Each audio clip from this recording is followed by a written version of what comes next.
Assalamualaikum warahmatullahi wabarakatuh. Firstly, I'd like to introduce myself. My name is Fatifah Jeni Putri.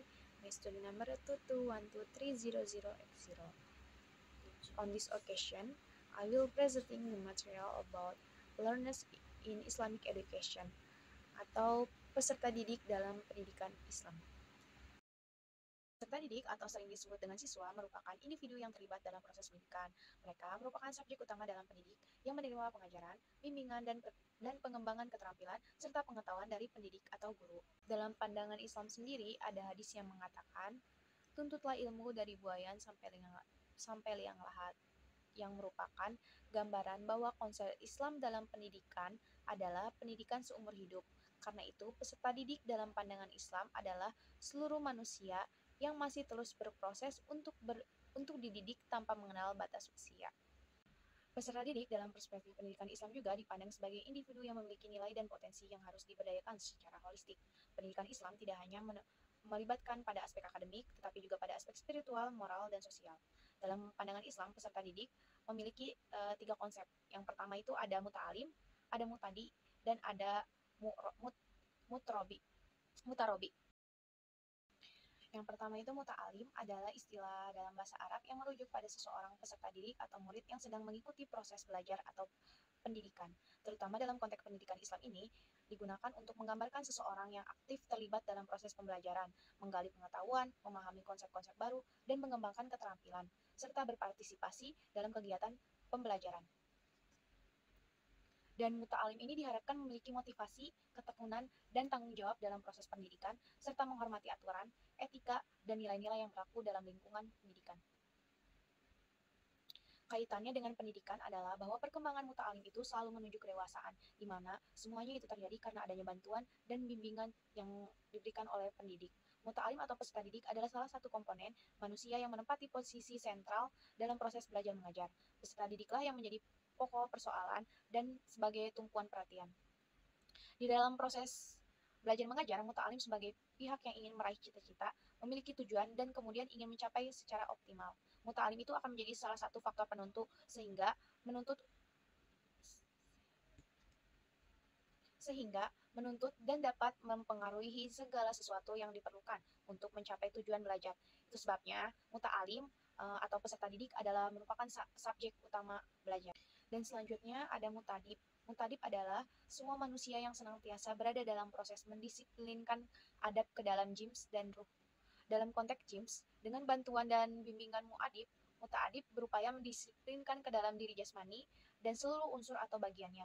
Demikian pula, pada konteks ruh, melalui bantuan dan bimbingan muta'adib berupaya mendisiplinkan akal, jiwa, dan hatinya dengan adab. Dalam Islam, esensi adab adalah akhlak, yaitu syariat yang menata idealistis interaksi atau komunikasi manusia dengan dirinya sendiri, dengan sesama manusia, dengan makhluk lainnya atau alam semesta.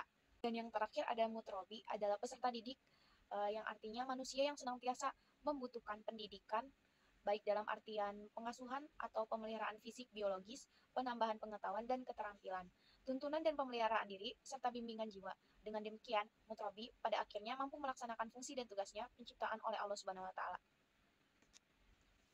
Dan ketiga inilah pada hakikatnya melekat di dalam diri setiap manusia yang sedang berada dalam proses pertumbuhan atau perkembangan menuju tingkat kesempurnaan atau sesuatu yang dipandang sempurna manusia yang sedang dan terus berada dalam proses pembelajaran diri, atau manusia yang berada dan terus berproses membentuk watak, sikap, dan karakter dirinya sendiri.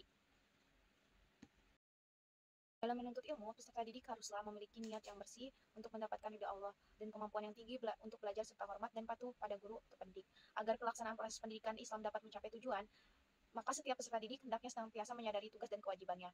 Menurut Asma Hasan Fahmi, di antaranya tugas dan kewajiban yang perlu dipenuhi oleh peserta didik ada 4, yaitu yang pertama, peserta didik hendaknya senantiasa membersihkan hatinya sebelum menuntut ilmu. Hal ini disebabkan karena belajar adalah ibadah, dan tidak sah ibadah kecuali dengan hati yang bersih. Dan yang kedua ada memiliki kemampuan yang kuat untuk mencari ilmu di berbagai tempat. Yang ketiga, setiap peserta didik wajib menghormati pendidiknya. Dan yang terakhir, peserta didik hendaknya belajar dengan sungguh-sungguh dan tabah dalam belajar. Ada hakikat peserta didik. Hakikat peserta didik sebagai makhluk sosial yaitu mampu menjadikan mereka bersosialisasi bersama dengan teman, lingkungan sekolah, lingkungan keluarga maupun lingkungan masyarakat sekitarnya. Dan hakikat peserta didik mencakup pemahaman bahwa mereka adalah individu yang aktif, unik, dan terhubung dengan konteks sosial. Pendidik harus disesuaikan dengan kebutuhan mereka, melibatkan mereka secara aktif dalam proses belajar mengajar dan memberikan dukungan untuk mencapai tujuan peserta. Dan hakikat peserta didik juga mencakup pemahaman bahwa mereka adalah individu yang aktif, unik, dan terhubung dalam konteks sosial. Pendidikan harus disesuaikan dengan kebutuhan mereka, melibatkan mereka secara aktif dalam proses belajar, dan memberikan dukungan untuk mencapai tujuan pendidikan, serta memfasilitasi perkembangan mereka dengan secara holistik dengan pendekatan yang tepat. Peserta didik dapat berkembang menjadi individu yang berpengetahuan, terampil, dan siap berkontribusi positif dalam masyarakat. Ada karakter peserta didik. Karakter peserta didik merujuk pada berbagai aspek yang menggambarkan kepribadian, kebutuhan, dan kondisi individu dalam konteks pendidikan. Memahami karakteristik ini penting untuk menyusun strategi pengajaran yang efektif dan untuk mendukung pengembangan peserta didik secara maksimal. Adapun beberapa karakteristik utama dalam peserta didik yaitu ada dua. Pertama, perkembangan fisik dan yang kedua ada kognitif. Perkembangan fisik dan kognitif yaitu uh, yang pertama itu peserta didik berada pada berbagai tahap perkembangan mulai dari anak-anak di sekolah dasar hingga remaja di sekolah menengah dan dewasa di perguruan tinggi. Setiap tahap memiliki ciri khas dalam hal kemampuan berpikir untuk memproses informasi perkembangan fisik. Selanjutnya itu ada kemampuan kognitif, kemampuan berpikir peserta didik dalam berkembang seiring waktu. Anak-anak itu mudah lebih berfokus pada pembelajaran konkret, sementara remaja dan dewasa mudah lebih mampu berpikir abstrak dan kompleks. Dan ada juga yang kedua, gaya dan kebutuhan belajar. Yang selanjutnya itu kan gaya belajar. Peserta didik itu memiliki gaya belajar yang berbeda-beda tentunya seperti visual, auditorial, dan kinestetik. Atau gabungan dari beberapa gaya ini mempengaruhi bagaimana mereka menyerap dan memproses informasi.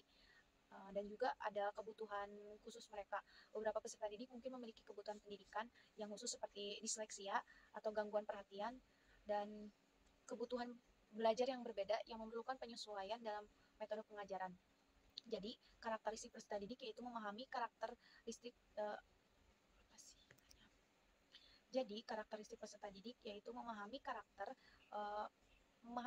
untuk membantu pendidik dalam merancang metode pengajaran yang sesuai, menyediakan dukungan yang diperlukan, dan menciptakan lingkungan yang kondusif untuk perkembangan peserta didik itu sendiri. Dan selanjutnya itu ada tujuan pendidikan Islam.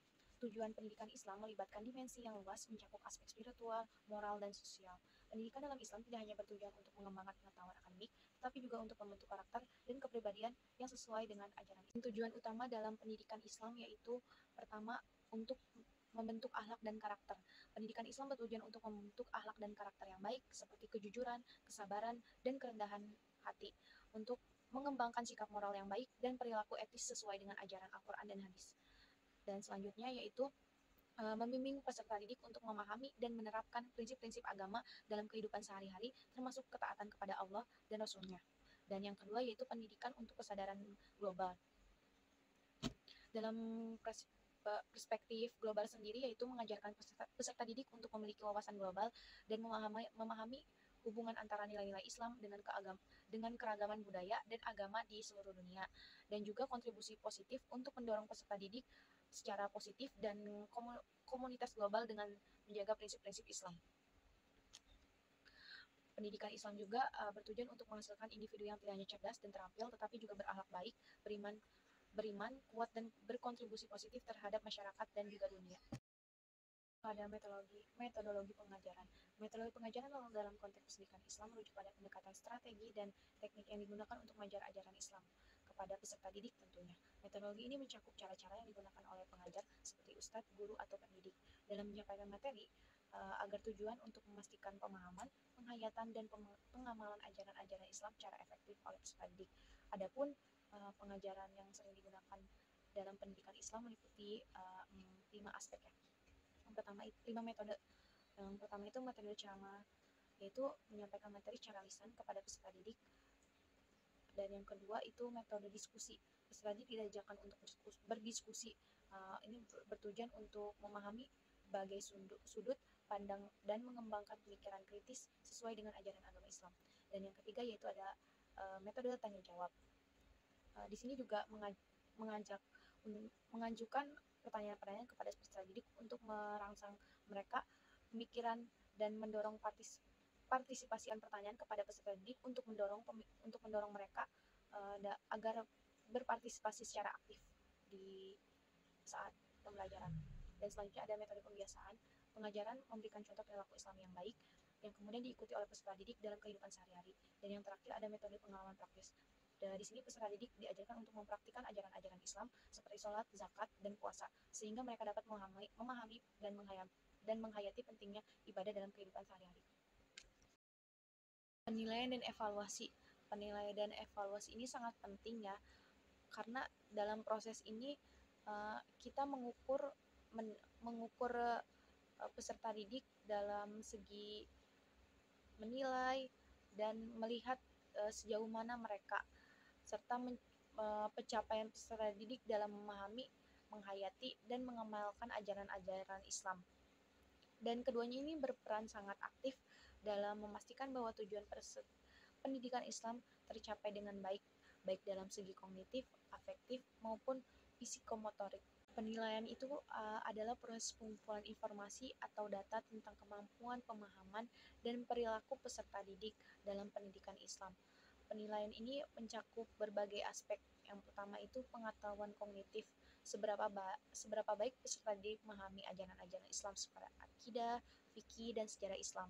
Dan yang kedua yaitu sikap dan nilai afektif atau penilaian terhadap penghayatan peserta didik terhadap nilai-nilai Islam seperti akhlak mulia, keikhlasan dan dalam beribadah, dan rasa cinta kepada Allah dan Rasul-Nya.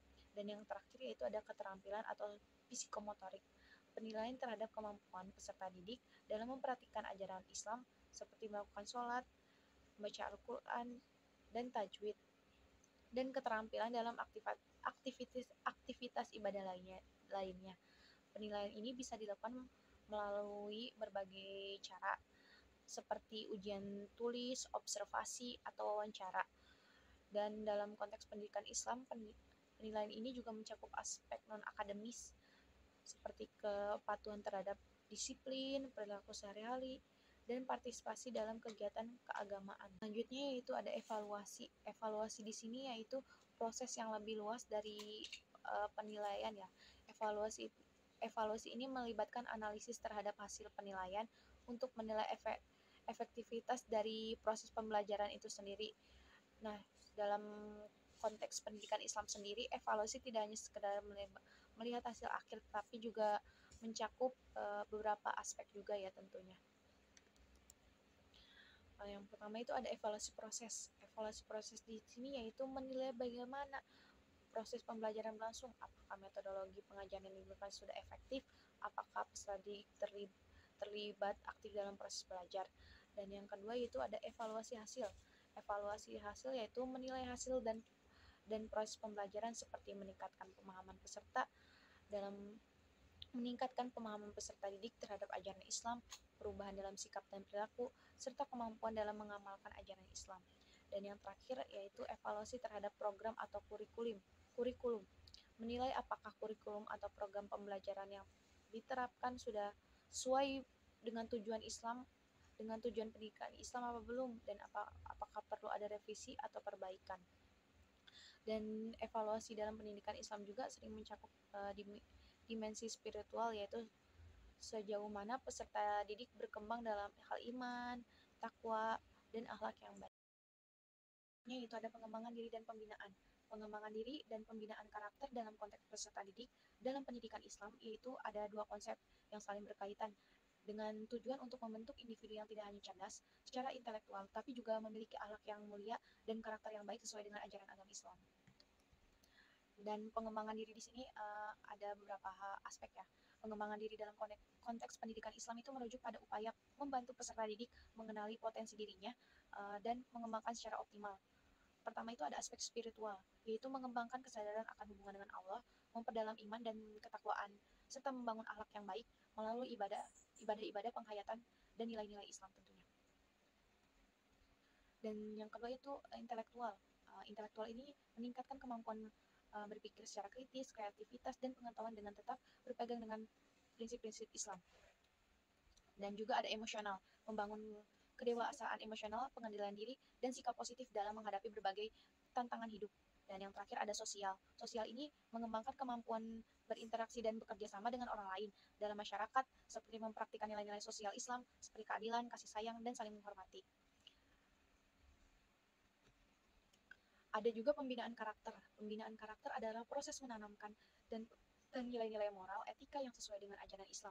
Tujuannya itu untuk membentuk peserta didik menjadi individu yang memiliki akhlak karimah, dan di sini juga melibatkan ada internalisasi nilai Islam atau membiasakan peserta didik dengan nilai-nilai kejujuran, tanggung jawab, disiplin, dan kesabaran, dan keadilan yang semuanya merupakan bagian dari ajaran Islam. Dan juga ada teladan, menggunakan teladan Nabi Muhammad dan tokoh-tokoh lainnya untuk menginspirasi peserta didik. Dan juga ada penguatan akhlak melalui kegiatan sehari-hari baik di dalam maupun di luar kelas. Peserta didik diajarkan untuk menerapkan akhlak-akhlak mulia seperti aspek kehidupan mereka. Dan ada juga yang terakhir, pendidikan karakter terpadu. Pendidikan karakter tidak hanya diajarkan secara teoritis, tapi juga dipraktikkan dalam lingkungan pendidikan sehari-hari, termasuk interaksi antara guru dan siswa dalam kegiatan ekstrakurikuler. Dan terakhir yaitu pengembangan profesional guru. Pengembangan profesional guru dalam pendidikan Islam merujuk pada upaya berkelanjutan untuk meningkatkan kompetensi pengetahuan dan keterampilan guru agar mereka dapat mendidik peserta didik dengan lebih efektif sesuai dengan prinsip-prinsip nilai Islam juga tentunya. Adapun aspek-aspek pengembangan profesional guru dalam pendidikan Islam yaitu yang pertama ada peningkatan kompetensi ilmu dan pedagogis.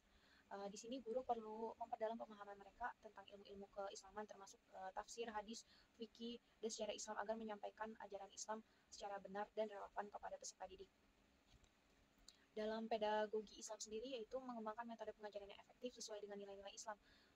Dan selanjutnya yaitu ada penguasaan teknologi.